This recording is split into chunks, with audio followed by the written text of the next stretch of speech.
প্রিয় শিক্ষার্থী বন্ধুরা, আমরা আজকে শিখব সপ্তম অধ্যায়ের খতিয়ান। অর্থাৎ সপ্তম অধ্যায়ে খতিয়ান অধ্যায়ের যে রয়েছে সেই খতিয়ান অধ্যায়ের পাঠ্য বইয়ের ৩ নং সৃজনশীল প্রশ্নটি আমরা সমাধান করা শিখব। ৩ নং সৃজনশীল প্রশ্নে রয়েছে একটি নগদান হিসাবের টি ছকের একটি কোড বা কলাম। এই টি ছকে ৮টি কলাম রয়েছে।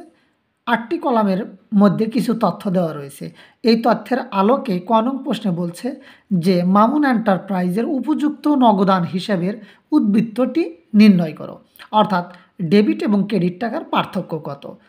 আমরা দেখতে পাচ্ছি যে আমার ডেবিটে রয়েছে ২০,০০০ টাকা এবং ১৭,০০০ টাকা, মোট ৩৭,০০০ টাকা, এবং ক্রেডিটে রয়েছে ২২,০০০ টাকা, ৩,০০০ টাকা এবং ১,০০০ টাকা।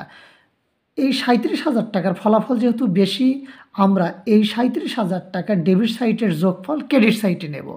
এই ৩৭,০০০ টাকার মধ্যে থেকে ২২,০০০ টাকা, ৩,০০০ টাকা এবং ১,০০০ টাকা বিয়োগ করব। বিয়োগফল পাবো আমরা ১১,০০০ টাকা। অর্থাৎ আজকে ক নং প্রশ্নে নগদান হিসাবের উদ্বৃত্ত হবে ১১,০০০ টাকা। কেননা টি ছকের আমরা যে উদ্বৃত্তটি তা পাই মাস শেষে, তাৎক্ষণিক এর কোনো উদ্বৃত্ত পাওয়া যায় না।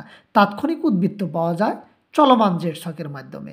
যেহেতু এটি টি ছক, এই টি ছকের উদ্বৃত্তটি আমরা মাস শেষে পাবো, তাই মাস শেষে উদ্বৃত্ত পেয়েছি ১১,০০০ টাকা।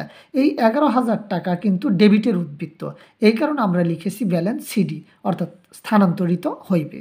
আমরা জানুয়ারি মাস শেষ হয়েছে, এই কারণে আমরা দুটি ক্লোজ টার্ন বা বন্ধ করে দিয়েছি। ফেব্রুয়ারির ১ তারিখে আমরা লিখব ব্যালেন্স বিডি ১১,০০০ টাকা। অর্থাৎ এই ১১,০০০ টাকাই কিন্তু পরবর্তী মাসের ডেবিট উদ্বৃত্ত ব্যালেন্স বিডি হবে। আমরা খ নং প্রশ্নে দেখতে পাচ্ছি যে উপর্যুক্ত হিসাবের ভিত্তিতে মামুন এন্টারপ্রাইজের ২০১৭ সালের জানুয়ারি মাসের জাবেদা দাখিলা প্রদান করো। তাহলে ২০১৭ সালের জাবেদা দাখিলা প্রদান করতে হবে কিন্তু আমাদের এই উদ্দীপক বা তথ্যের আলোকে।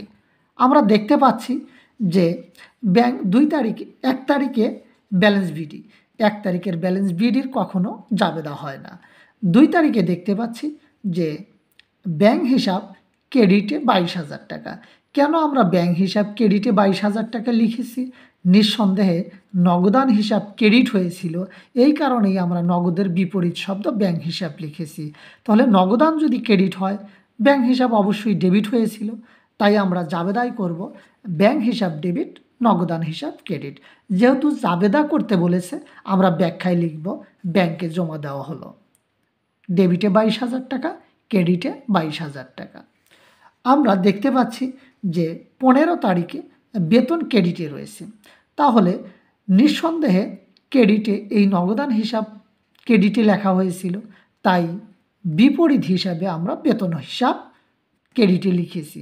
অর্থাৎ বেতন হিসাব হবে ডেবিট আর নগদান হিসাব হবে ক্রেডিট। এই নগদান হিসাব ক্রেডিট হওয়ার কারণেই কিন্তু বিপরীত শব্দ আমরা বেতন ক্রেডিটে লিখেছি। তাহলে জাবেদা হবে বেতন হিসাব ডেবিট, নগদান হিসাব ক্রেডিট। ব্যাখ্যায় লিখব যেহেতু নগদে বেতন প্রদান করা হলো, ডেবিটে ৩,০০০ টাকা, ক্রেডিটে ৩,০০০ টাকা। ১৫ তারিখের পরে ১৭ তারিখ। ১৭ তারিখে আমরা দেখতে পাচ্ছি যে বিক্রয় হিসাবটি ডেবিটে লেখা দেখতে পাচ্ছি, কিন্তু আসলে বিক্রয় হিসাব ডেবিটে ছিল না, নগদান হিসাব ডেবিট ছিল। নগদান হিসাব ডেবিট থাকার কারণে আমরা বিপরীত হিসাব বিক্রয় লিখেছিলাম। তাই এই বিক্রয় দেখে বা ১৭ তারিখ দেখে আমরা জাবেদা করব যে নগদান হিসাব ডেবিট, বিক্রয় হিসাব ক্রেডিট। ১৭ তারিখ লিখে নগদান ডেবিট, বিক্রয় হিসাব ক্রেডিট লিখে আমরা ব্যাখ্যায় লিখব যেহেতু নগদে বিক্রয় করা হলো ১৭,০০০ টাকা ডেবিট, ১৭,০০০ টাকা ক্রেডিট। আমরা ২০ তারিখে দেখতে পাচ্ছি যে উত্তোলন হিসাব রয়েছে ক্রেডিটে ১,০০০ টাকা। আসলে এই উত্তোলন হিসাব ক্রেডিটে ছিল না, উত্তোলন হিসাব ছিল ডেবিট, নগদান হিসাব ছিল ক্রেডিট। নগদান হিসাব ক্রেডিটে থাকার কারণে যেহেতু এই কলামটি নগদের, তাই নগদান ক্রেডিট হয়েছে, তাই ক্রেডিট পার্শ্বে নগদের বিপরীত শব্দ আমরা উত্তোলন হিসাব লিখেছিলাম। আজকে এই উত্তোলন দেখে আমরা জাবেদা করব যে উত্তোলন হিসাব ডেবিট এবং নগদান হিসাব ক্রেডিট। আমরা ২০ তারিখে লিখব উত্তোলন ডেবিট, নগদান ক্রেডিট। ব্যাখ্যায় লিখব নগদে উত্তোলন করা হলো, ডেবিটে ১,০০০ টাকা, ক্রেডিটে ১,০০০ টাকা। গ নং প্রশ্নে আমরা দেখতে পাচ্ছি যে চলমান জেড ছক অনুসরণপূর্বক বিক্রয় হিসাব, ব্যাংক হিসাব, বেতন হিসাব, উত্তোলন হিসাব প্রস্তুত করো। অর্থাৎ আমাদের যে নগদানের একটি টি ছকের উদ্দীপক দেওয়া রয়েছে, এই উদ্দীপকের আলোকে আমরা চলমান জের ছকের মাধ্যমে হিসাবগুলো দেখাবো। অর্থাৎ বিক্রয় হিসাবের চলমান জের ছকের কলাম হবে বা ঘর হবে 7টি। তারিখ, বিবরণ, জাবেদা পৃষ্ঠায় ডেবিট টাকা, ক্রেডিট টাকা এবং জেরের ডেবিট টাকা, জেরের ক্রেডিট টাকা। বিক্রয় হিসাব দেখতে পাচ্ছি আমরা ডেবিটে। আসলে এই বিক্রয় হিসাব কিন্তু ডেবিটে থাকে না, নগদান হিসাব ডেবিটে ছিল। এই নগদান হিসাব ডেবিটে থাকার কারণে আমরা বিপরীত নাম বিক্রয় হিসাব লিখেছি। তাই বিক্রয় হিসাব যখন আমরা তৈরি করব তখন বিক্রয়ের বিপরীত হচ্ছে নগদান। আমরা নগদান হিসাব লিখব, কিন্তু বিক্রয় হিসাব ছিল ক্রেডিটে, টাকা ব্যবহার করব আমরা ক্রেডিটে। অর্থাৎ প্রথম টাকাটা ক্রেডিট কলামে বসলে জেরেরও ক্রেডিট কলামে প্রথম টাকাটা লিখতে হয়। আর কোনো বিক্রয় না থাকার কারণে বিক্রয় হিসাবের উদ্বৃত্ত এই 17,000 টাকাই আমরা ধরে নেব। এখানে দেখতে পাচ্ছি 2 তারিখে ব্যাংক হিসাব 22,000 টাকা। আসলে এখানে ব্যাংক হিসাব হয়েছিল ডেবিট, তাই ব্যাংকের বিপরীত নাম হচ্ছে নগদান। নগদান লিখে আমরা 22,000 টাকা ডেবিটে লিখব এবং প্রথম টাকাটা 2 বার লিখতে হয়, একবার ডেবিট সাইডে আর একবার জেরের ডেবিট সাইডে। আমরা দেখতে পাচ্ছি 15 তারিখে বেতন হিসাব। বেতন হিসাবের একটু চলমান জের ছকের ঘর আমরা তৈরি করব, 7টি ঘর বা 7টি কলাম তৈরি করব।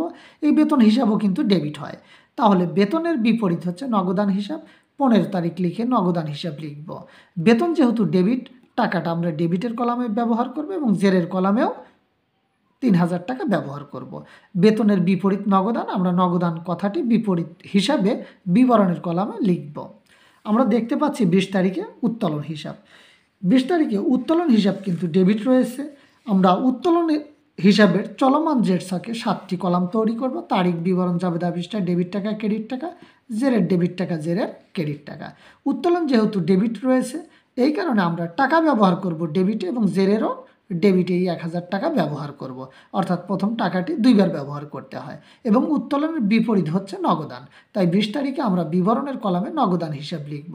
আর কোনো উত্তোলন হিসাব না থাকার কারণে আমরা ধরে নেব উত্তোলনের কাজ শেষ হয়েছে এবং উত্তোলনের উদ্বৃত্তই হচ্ছে 1,000 টাকা।